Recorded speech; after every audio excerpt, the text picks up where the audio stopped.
सभी का यहाँ पर पहुँचने पर इस कार्यक्रम में आप सभी का स्वागत है, अभिनंदन है। और एक छोटे से बुलावे पर आप इस कार्यक्रम में आए हैं। ये कार्यक्रम करने का कोई एक विशेष उद्देश्य है। ठीक है, लाइब्रेरी गांव के अंदर बहुत खुली हुई है, सभी गांव के अंदर खुलती हैं, लेकिन इस लाइब्रेरी के खुलने का कोई मायने है। और जो ये नाम लिखा हुआ है सावित्रीबाई फुले, इसका भी अपना एक महत्व है। लिख तो मैं मेरी माँ के नाम से इस लाइब्रेरी को शुरू कर सकता था, लेकिन सावित्रीबाई फुले का ही नाम क्यों रखा गया, उसके पीछे भी एक बहुत बड़ा मकसद है। लगभग पढ़े लिखे जो हैं उन लोगों को पता भी होगा कि हमारी पहली इस देश की अध्यापिका सावित्रीबाई फुले है। जो आज ये जो लड़कियां हैं, महिलाएं जो पढ़ी लिखी हैं, ये उसी देन है। शायद उसके पिताजी हमारे बीच में सुशीला बैबलपुर हमारे बीच में पहुंच चुकी है, पूर्व ब्लॉक समिति मेंबर, और साथ में इसमें भी उनका भी स्वागत है। सुशीला बैबलपुर से है और कवित्री भी है, समाज सेवी है, और इस गांव राजनी में काफी 10-12 साल से लगातार आ रही है। कार्यक्रम हम भी करते हैं और मिलके ही इसका ऐसे कार्यक्रम करते रहते हैं।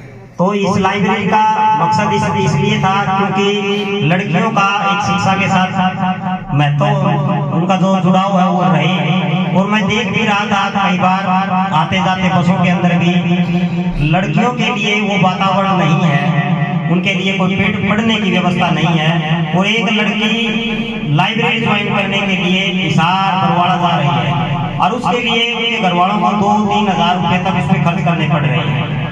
और फिर उसका आने जाने का जो समय है उसी में निकल जाता है। वो कितने घंटे वहाँ पढ़ पाती है कि नहीं पढ़ पाती, वो एक बड़ा दिक्कत है। और गांव के अंदर जो लाइब्रेरी बनी हुई है वो एक ऐसा माहौल शुरू में नहीं है कि लड़कियां उसमें पढ़ सके।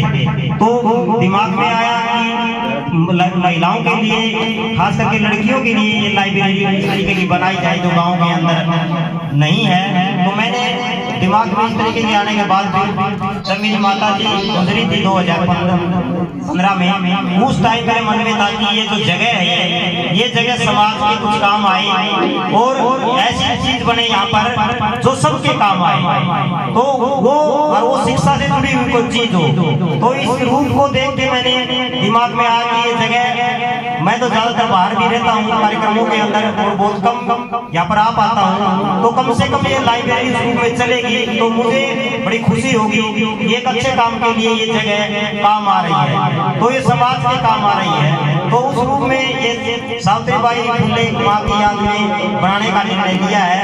और सावित्रीबाई फुले कौन थी, उसका जीवन क्या था, किस तरीके से शिक्षा की जो ज्योति पूरे हरियाणा के अंदर, पूरे भारत के अंदर और दुनिया में आज उसका जो नाम है, बड़े बड़े पुस्तकालय यूनिवर्सिटियां उसके नाम से खुली हुई है, उसके ऊपर पूरा प्रकाश डालने के लिए हमारे बीच में प्रमोद गौरी जी आए हुए हैं। वो इसमें विस्तार से बातचीत करेंगे। और दूसरी चीजें, इस लाइब्रेरी के अंदर हमारा हमने जितना भी कोशिश की है इसको अभी बनाने की, कुछ सामान लोगों ने अपनी ओर से डोनेशन दे दिया है, लेकिन कुछ सामान अभी भी बचा हुआ है। कुछ बहुत ही दबाव में इस लाइब्रेरी को हमने शुरू किया है क्योंकि समय हमारे पास बहुत कम था, सर्दी का भी एक दबाव था एक तरीके से, और 10-12 दिन के अंदर ही इसकी लिपाई पुताई जो कुछ हम कर पाए 10-12 दिन में वो हम कर पाए। और हम कार्यक्रम को बड़े स्तर पे सोचना चाह रहे थे कि पूरा गांव इसके अंदर इन्वॉल्व हो, कोई कल्चरल एक्टिविटीज हो, कोई ठीक ठाक गेस्ट हो, इस लाइब्रेरी को कोई बेहतर कोई कुर्सियां मेज कोई इस तरीके की चीज दे जाए ताकि ज्यादा गाँव की लड़कियां यहाँ पढ़े और इस तरीके से इसका कोई काम हो। तो कई बार परिवार के भी मेरे से बातचीत कर रहे थे, भाई लाइब्रेरी आप चलाओगे कैसे करोगे, तो मैं कह रहा था कि एक गांव की लाइब्रेरी होगी, अकेली मेरी कोई लाइब्रेरी नहीं होगी।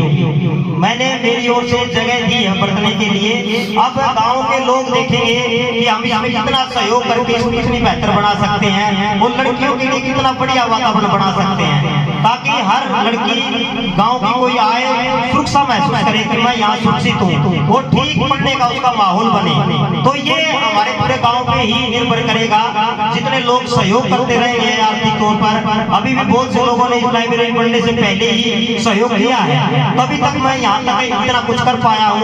और अभी लोग दे भी बहुत और भी देने के लिए आए हुए हैं। तो मेरे कहने का मतलब ये है कि आज ये उद्घाटन जो समारोह है, खास करके जो सम्मान समारोह भी हम इसके साथ ही कर रहे हैं, तो इसका उद्देश्य केवल महिलाओं के जीवन को ध्यान में रखते हुए, लड़कियों के जीवन को ध्यान में रखते हुए, आज जिस तरीके का माहौल है समाज के अंदर, उसमें महिलाएं जिस तरीके की सुरक्षित नहीं है, उसको ध्यान में रखते हुए लड़कियों के लिए यहाँ पर एक व्यवस्था की गई है। और ये किस तरीके से चल पाएगी, वो जिन लाइब्रेरी को बनाना वो हम सबकी जिम्मेदारी रहेगी। इसकी एक कमेटी, इसका इस कार्यक्रम को आप बैनर भी देख भी रहे हैं, उस बैनर में हमने लिख भी रखा है सावित्रीबाई फुले पुस्तकालय कमेटी इसका संचालन करेगी। कोई ऋषिकेश इसका संचालन नहीं करेगा अकेला, तो ये कमेटी जो काम करेगी उसी तरीके से है। और हरियाणा ज्ञान विज्ञान समिति जनवादी लेखक संघ तो संबंध इसके अंदर लिख रखा है, क्योंकि मैं हरियाणा ज्ञान विज्ञान समिति में भी काम करता हूँ और आज और लेखक संघ में भी काम करता हूँ। आज मेरे अंदर जो कुछ आप देख रहे हैं बदलाव मेरे जीवन में, वो इनकी देन है।